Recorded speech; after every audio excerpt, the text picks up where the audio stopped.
What's happening, everybody? Happy Friday, and welcome to the Dynasty WarZone. It is your host, it is Memphis, and I am flying solo tonight. Tonight's topic is going to be a little fantasy, free agency, new faces in new places, part two. It's a solo act. I'm flying solo. No Jerry tonight.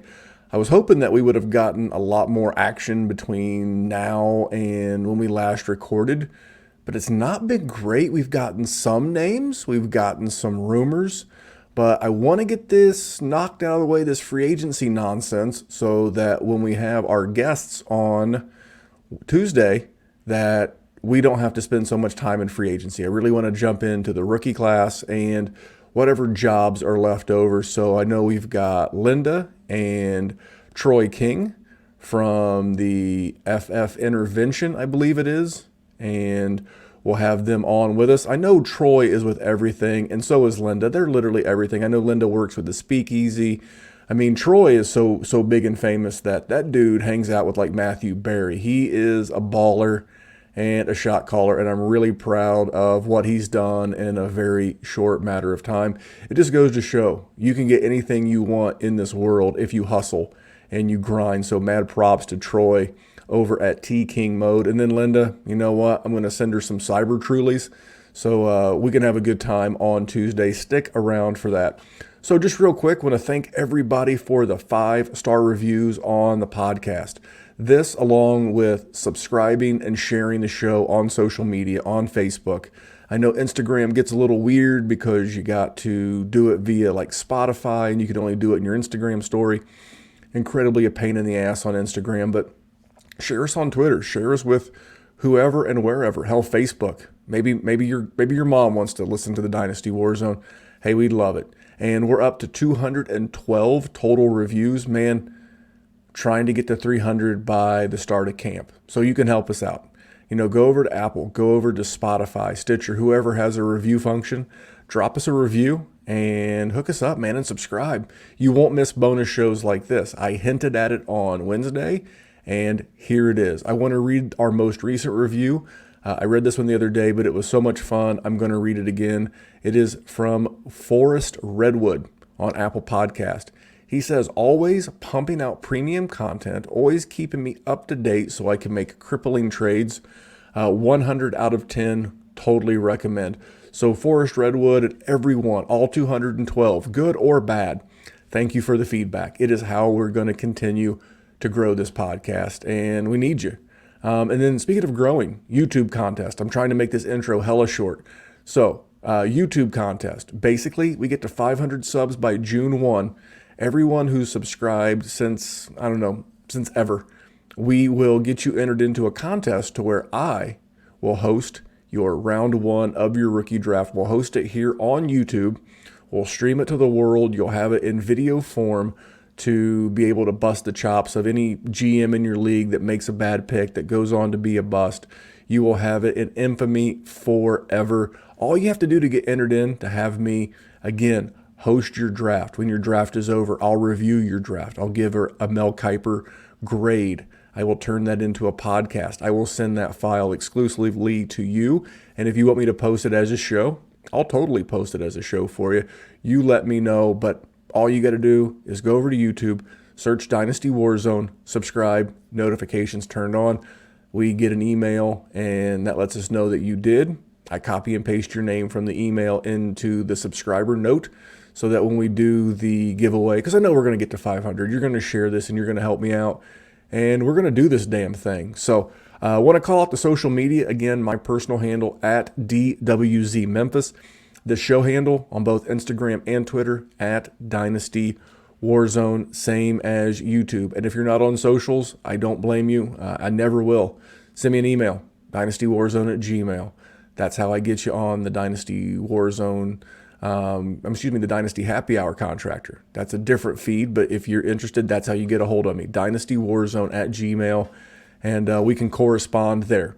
So there we go. Sub 5-minute open, but I do have one commercial before we go into the body of the show. That's Patreon. That's our Patreon. Patreon.com/Dynasty WarZone. This is our community. And I say this all the time. What are the two V's of Dynasty? It's volume and it's value. You're looking for volume and you're looking for value out of the players on your roster. And you should be looking for it from your content providers, especially if you're paying for premium content. Now, we know every podcast in the Dynasty space seems like these days has a Patreon, and good for them. We support them. But I did a little snooping, Snooper's going to snoop. And I did a little snooping. And man, I'm seeing Patreons out there, $10, $12, $30 a month. Guys, ours is and always will be. We're just no tears. No tears in your beer, just $5. It's $5 a month. It gets you in the group chat. It gets you one-on-one work with me or with Jerry or any member of the Dynasty WarZone crew. And we offer a lot. We offer a lot of volume. We do a podcast every single week. And it's not about getting rich, man. I'm never going to create so much content on Patreon that I'm going to be able to give up my day job. I have a good day job. I do this because it funds the podcast. It funds the banner behind me. It funds the streaming service that I'm streaming on.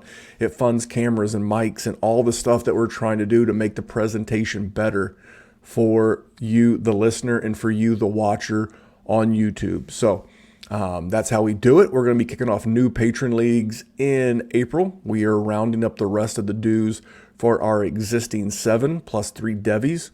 And I'm the admin for that. So it's been great. And you'll be guaranteed to be in a league with me or with Jerry, my co-host here, when he's not working late at night. You may even get in a league with like Dr. Kyle or Maddie or one of our other new hosts like Jake, Tyler, Lou.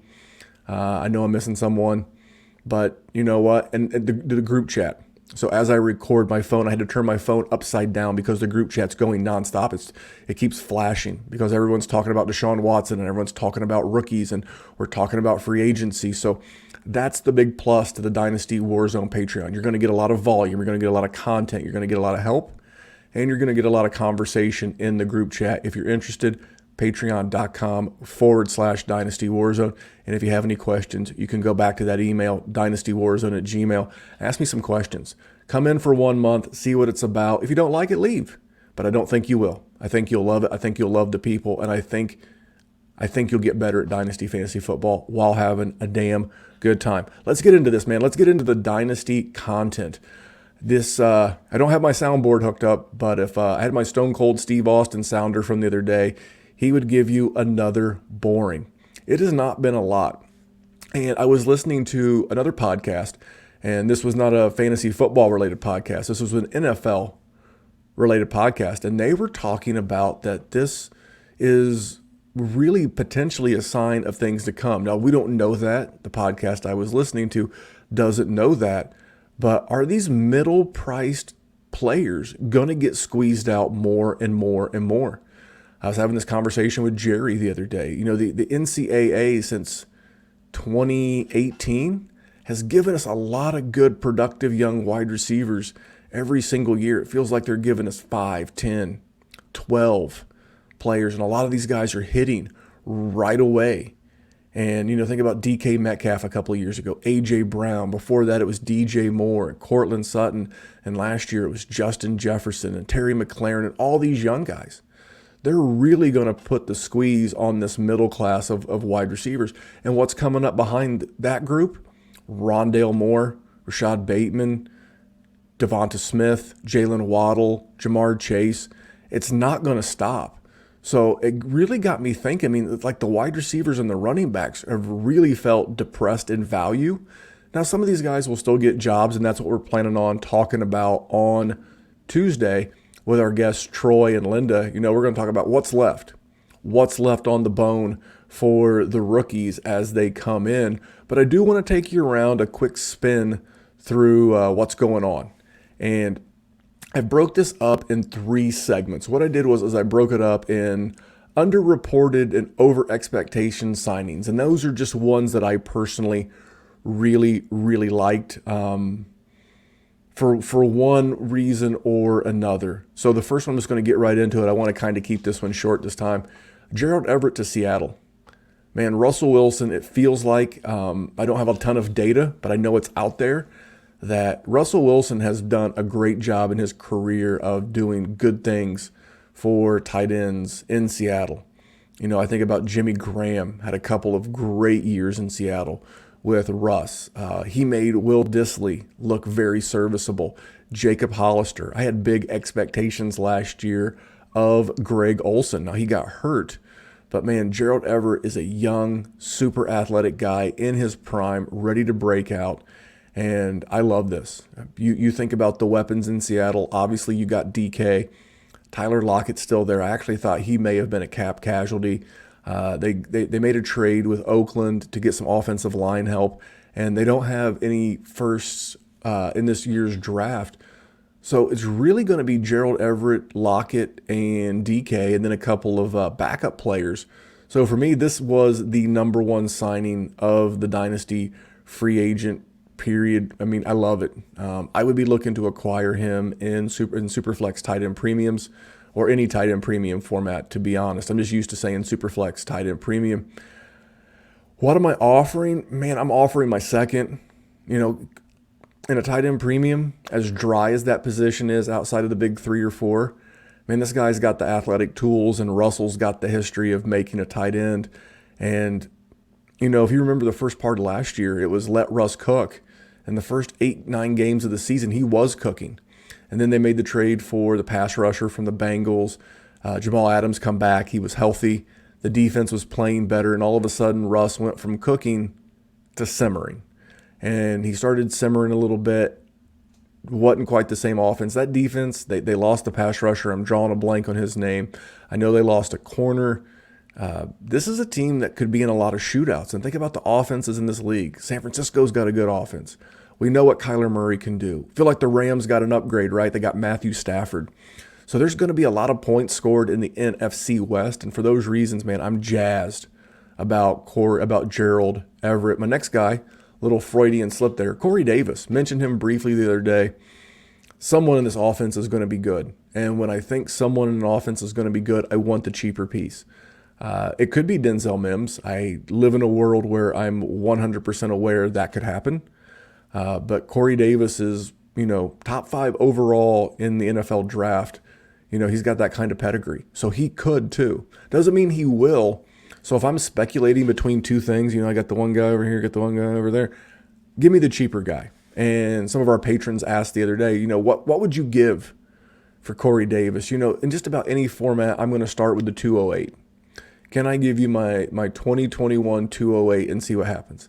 Because by that point for me, in just about any format, the draft dries up. I feel like this draft class is very top heavy, and then it gets very sketchy after about, in a super flex after the second round.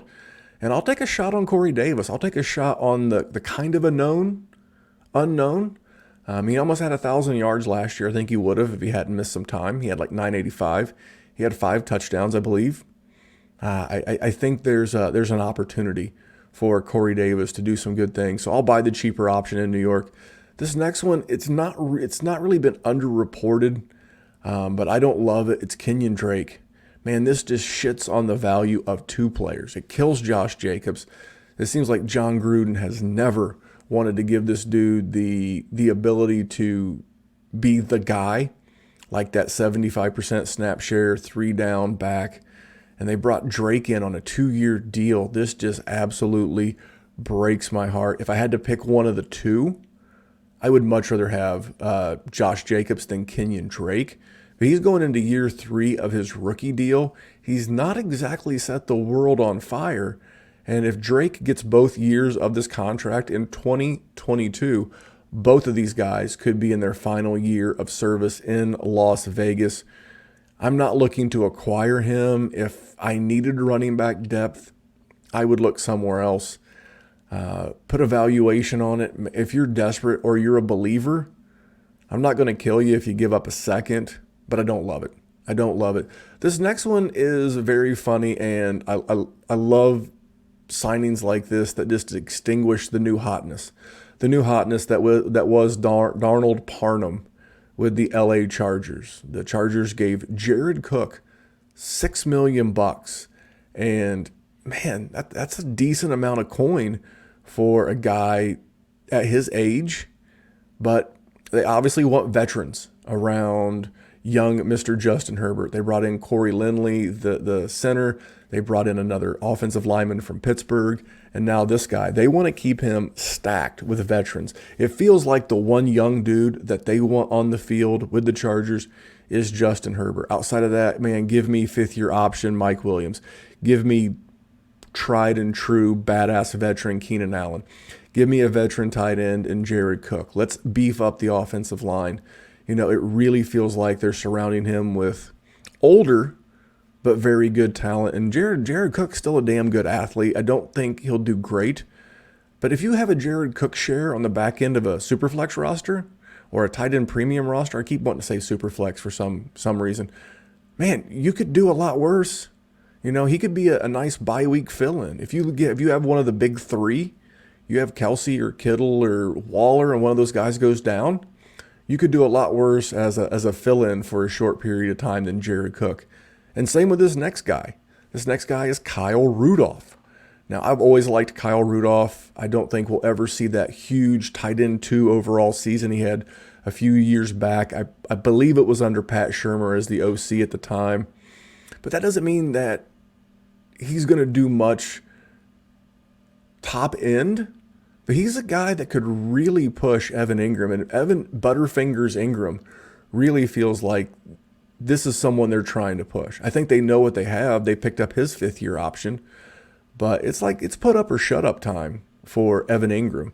And I think Kyle Rudolph is a veteran. This feels like a very Jason Garrett, the OC. This feels like his Jason Witten 2.0 with tattoos. Nothing wrong with that. Big fan if you're watching on Twitter or YouTube. I'm a big fan of ink myself, so no judgment here. Again, same thing as Jared Cook. Bye-week fill-in. Maybe he gets off to a hot start.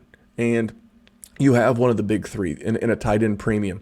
I play in a lot of leagues where we get 1.75 points per reception at the tight end position. Then you could put a guy like Waller or Kelsey or Kittle in one of your flex spots, and then put a guy like Cook or Rudolph in your tight end spot, and you might not be at a disadvantage at tight end, but you might have a monstrous advantage at the flex position. So just some things to think about. I don't know that I'm actively pursuing either. I know I've got shares of both on the back ends of some rosters, but if you have an owner that wants to get your 404 in a rookie draft or some weird number, give it to him. If you need a little insurance, if you're a contender, but your tight end group behind Travis Kelce is thin, nothing wrong with backing him up with a proven veteran, especially on what should be a couple of good offenses. As many of you know, if you're loyal listeners, you know what a Daniel Jones stan I am. So I like this for Kyle Rudolph. So I'm going to call my second timeout real quick, my number 2 timeout, before I get into some guys that I'm just kind of meh on. That's for Viridian Global. That is our apparel provider. Now, they've got hoodies, they've got hats, they've got beanies, they got all kinds of stuff. They have one official new shirt already out. That's the Memphis. Now, you can get the Memphis Propzilla with a little picture of Godzilla on the chest, Memphis on the back of it. The new one, though, is just the classic NWO-inspired DWZ logo. And on the back, it says, "Working harder than an ugly stripper." That's what we do here. We're always working. If you're an ugly stripper, man or woman, you got to work damn hard. And that's what we're doing here. We're going to have the OTC shirt coming out. That means on the clock. I think you see a lot of that in your rookie drafts. So you'll see the on the clock shirt as well as the we're all landing spot dependent. How much of that shit have you heard lately, kids? I don't know about Javonte Williams. He's landing spot dependent. We all are. So you can have a nice little shirt, DWZ logo here on the chest. On the back, we're all landing spot dependent. They don't have to know it's a fantasy football shirt. It's just a fun shirt that you know what it means. Your fellow fantasy gamers know what it means as you're cruising the strip. Maybe you're at a park. The weather's getting nice. You go to the zoo with your family. You know what? If you know, you know. And if you don't, you don't. So head over to Viridian Global. That's VERIDIAN, ViridianGlobal.com, and search the Dynasty WarZone shop. You'll see all of our stuff. So much good stuff over there. And a lot of those graphics are courtesy of my main man, Matty Big Chest. If you're looking to have your MFL league pimped out, something custom, hit him up at Matty Big Chest. So here's my second segment. This is the group of signings that I don't think really helps the person themselves, but they could help everyone else around them. Really a catalyst for production for others. My first guy is Curtis Samuel. Curtis Samuel is heading to the nation's capital to play for that football team. And I know a lot of people are excited, and I started to have the Curtis Samuel conversation this morning on Twitter. And then I have to realize these guys that are uber popular former Devi darlings from the big schools, think Ohio State, think Oklahoma, think Alabama. I'm done wasting my breath arguing with these people. They're always glass half full. And I get it. He's super talented, but we're year 5. I could see where it could happen. It's the same story as I feel about Corey Davis. I see where it could happen. I'm just not convinced that it does. I've seen Curtis Samuel in this offense when it was Norv Turner and his son Scott in Carolina in 2019. And yes, the quarterback play should be improved with Fitzmagic. But I know DJ Moore, the role that he played in 2019, the 2021 version is going to be played by Terry McLaurin. Curtis Samuel will be starring as Curtis Samuel, which is fine. He's a nice wide receiver 3. I would love to have this guy with his speed and athletic ability on the back end of a Dynasty best ball, or if you're doing best balls right now at the FFPC or Underdog, man, throw you some cheap Curtis Samuel on the back end of your roster. But I have no desire to own him, roster him, or try to figure out the weeks where he may or may not go off. I think he's great for Terry McLaurin. I think he's great for Fitzmagic. I think having another weapon like him will make Fitzmagic a serviceable and startable QB2 in a super flex from matchup to matchup. I mean, if you got Fitzmagic versus the Dallas Cowboys, hell to the yeah, fire him up. Let's go. Especially in Dallas when they're in that Jerry Dome and the weather won't be bad. Maybe your normal QB2 has a shitty matchup and you don't want to put him out there.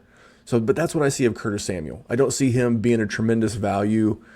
If you want to give a second for him because you're an Ohio State homer, I guess, but it's a no for me, dog. All right, Will Fuller, same thing, signed about a $10 million deal, 1-year deal, and this doesn't surprise me. He's a guy, not only now does he have to prove that he can stay healthy for another year, but he's got to prove that he can stay off the juice for another year. Now, I don't mean that as a shot at Will Fuller. I believe that every drug is performance enhancing, and if it's not, your doctor is conducting malpractice. There's just some things that these guys can take and some things they can't. He should have known better. So now he's got to mind his manners, be a good fella for the rest of the year, as well as trying to continue to shake that injury-prone label so he can try this free agency bit again next year. I think he'll be fine for Tua. Tua clearly has the arm. If you watch Tua in college, hitting those bombs to guys like Waddle, to guys like, Devonta Smith, Henry Ruggs when he was there. So this could be a nice splash for Tua. It could open things up for Mike Gesicki. I think it does hurt Devonta Parker a little bit. But as far as Will Fuller, I have no interest. But it does make things a little bit better for some of the dudes around him. Most importantly, especially in Superflex, it makes life for Tua a little bit easier. All right, these next two, you can't roster them, at least not to my knowledge. Depends on what kind of league you play in. Trent Williams and Alex Mack, the tackle and center signed by the 49ers. This is huge. This is huge, and for a lot of reasons. If you're invested in Jimmy G at all, a bit of an injury-prone fella. Speaking of injury-prone, Will Fuller and Jimmy G would make a very volatile dynasty roster. This is great. It just lowers to whatever degree, I don't know, 1%, 2%, 10%, 20%, I don't know. I really don't know, but I know that having an awesome left tackle and an awesome center to help keep these guys upright, it should be very helpful in the running game. If memory serves me correctly, Alex Mack and Kyle Shanahan worked together in Atlanta when a guy named Devonta Freeman had some pretty good years. And technically right now, Raheem Mostert is the starter in San Francisco. Now, will they add a body? Will they add a body in the draft? Will they add one of these other free agents? I don't know. I really don't know. But I think it was a huge signing. So you can't roster those guys, but I did love that signing. John Brown. John Brown to the LV, started to say LA, the Las Vegas, but no, it's actually the Las Vegas Super Raiders. Does nothing for me. Best case scenario, he fills the Nelson Aguilar role when Nelson went to the Patriots. I don't know. I hate this wide receiver group. I really want Bryan Edwards to break out. I wish it was saying if wishes and butts were candies and nuts, every day would be Christmas. That's kind of this Oakland wide receiver group.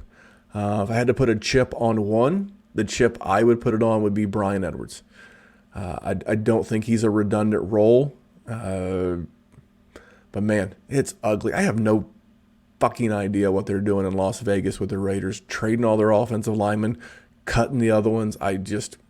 It's bad. It's bad there, and I don't get it. And I get that I don't get it, but I don't get it. Emmanuel Sanders. I don't mind him on the back end of a best ball roster, kind of similar to Fuller or Sanders. I think he'll keep defenses honest, him and Cole Beasley. I think the big winner in this will not only be Josh Allen, but it'll be Stephon Diggs. I love this signing for those two guys. Best ball, you want to throw a Sanders on the back end of your roster? Go for it. Next guy, Jacoby Brissette to Miami. Totally worth a speculative stash in a Superflex 2 QB. As we know, Tua, not the healthiest dude around. He had 2 of those ankle procedures that was called a tightrope. Had to do with a high ankle sprain, and I could get Dr. Kyle to come back on, and he could break that down for us. But then he had the hip. I would not be stunned if at some point in the season Jacoby Brissette was not forced into action in Miami. He is totally worth a speculative stash. If I could get him for like a third or a fourth and just someone you can catch him slipping, I'm in, man. I'm in on him as a late round pickup in a startup. He might be on waivers.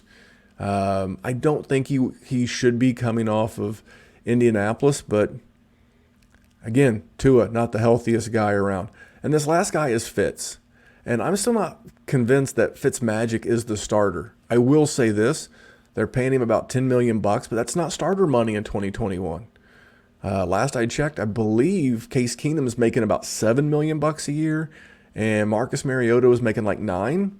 So $10, $12 million does not knock my socks off, and if they have the right quarterback fall in the draft, I could see it. The one thing I will say about Fitz is that he is the QB3 on this roster. Well, he's the QB1 of 3, and he's the lead dog today as we record in March, along with Kyle Allen and along with Tyler, don't call me Heineke. And, Fitz is going to be awesome, but I don't feel like that he's a lock to be the starter. He could. He totally could be, and he might be. Maybe that's their plan.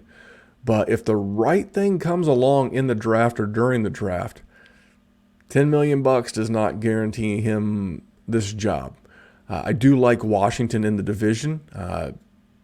Fitz will be good for TMC. He'll be good for Gibby. By the way, that's my nickname. If you start to see it out there, Gibby, I've become lazy. Like everybody's A-Rod. It's no longer Alex Rodriguez or Aaron Rodgers. It's A-Rod. He's Gibby. So he's good for Gibby. He's good for TMC. He'll even be good for Logan Thomas and Curtis Samuel. And he'll be fine. Like I said, there'll be a couple of games where you can roll him out there in a super flex. We'll see what's up. All right, I'm going to call him one more timeout, and I'm going to wrap this thing up. I'm already at 30 minutes. So it's Hate Brand Goods. This is one of the best dudes in any podcast genre around. His name's Matt Vincent. He hosts the So. The brand is Hate Brand. That's HVIII.com. If you're watching on YouTube, there is the website spelling on the YouTube and on Periscope if you're watching via Twitter. Man, head over there and check it out. It's very eclectic. It's very interesting. And this is something long before I knew Matt that I was supporting brands like this. There's some ex-military guys that own some clothing shops.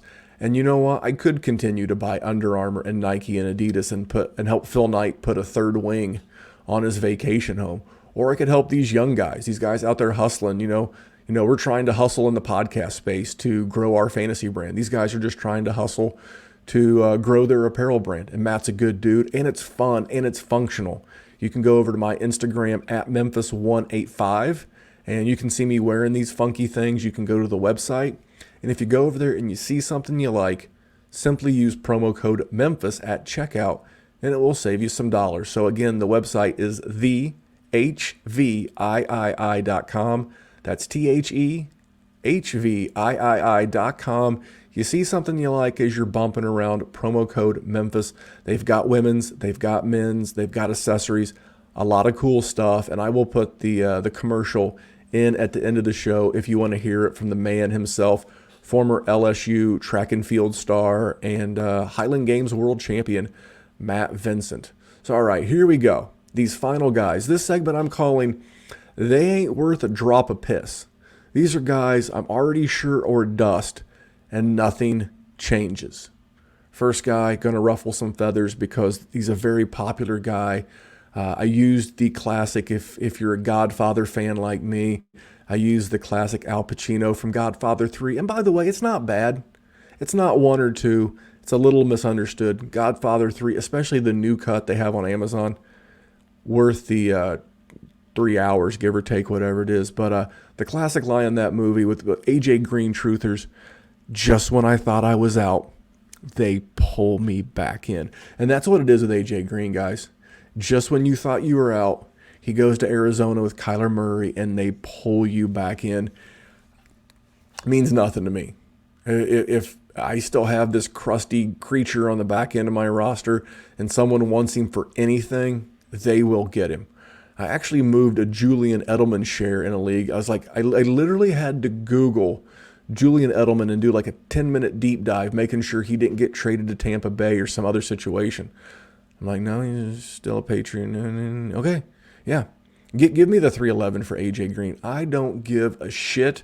I'm calling this one Jordy Nelson to the Raiders vibes. This next one, Cam Newton back to New England. I know it's blasphemy. We love Cam. We love the big hats. We love the Under Armour commercials. We love the Superman pose.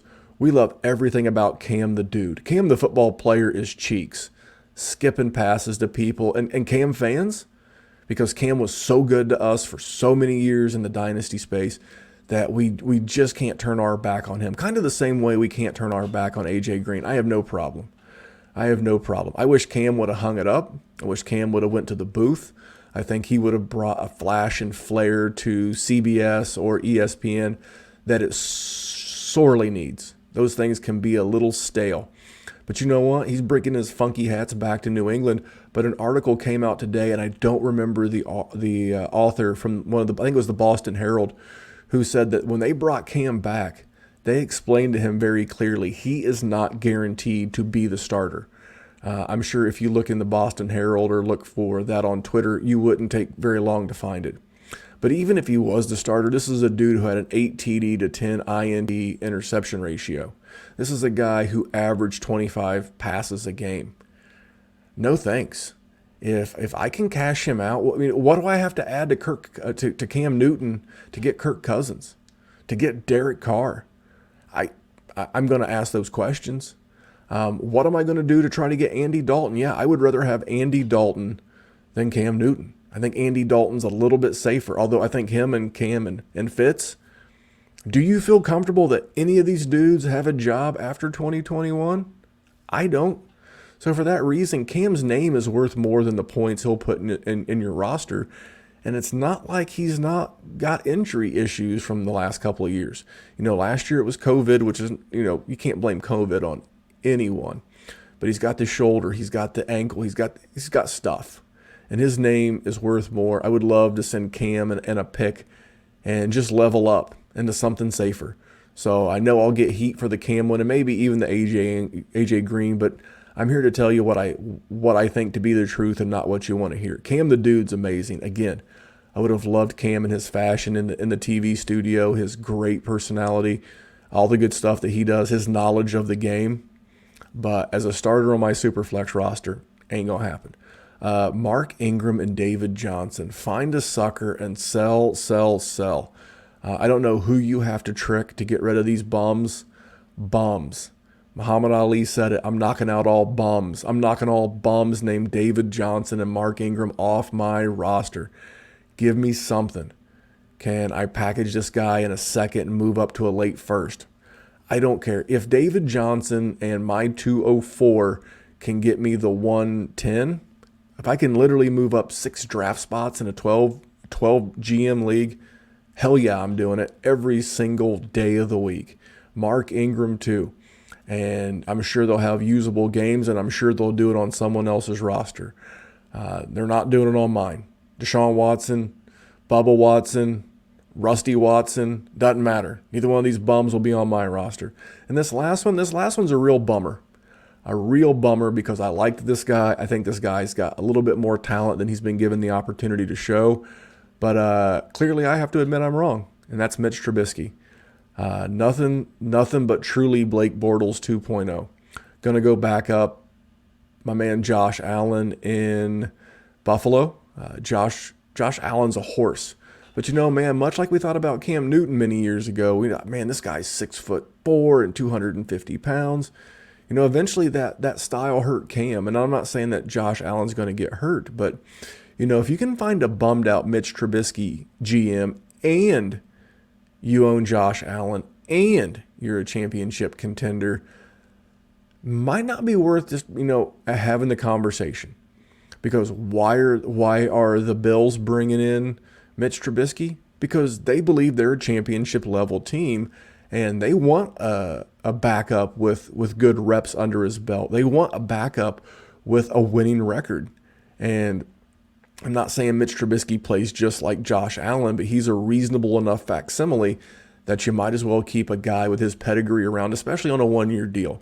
So I get why it works for Buffalo. I get why it works for Mitch.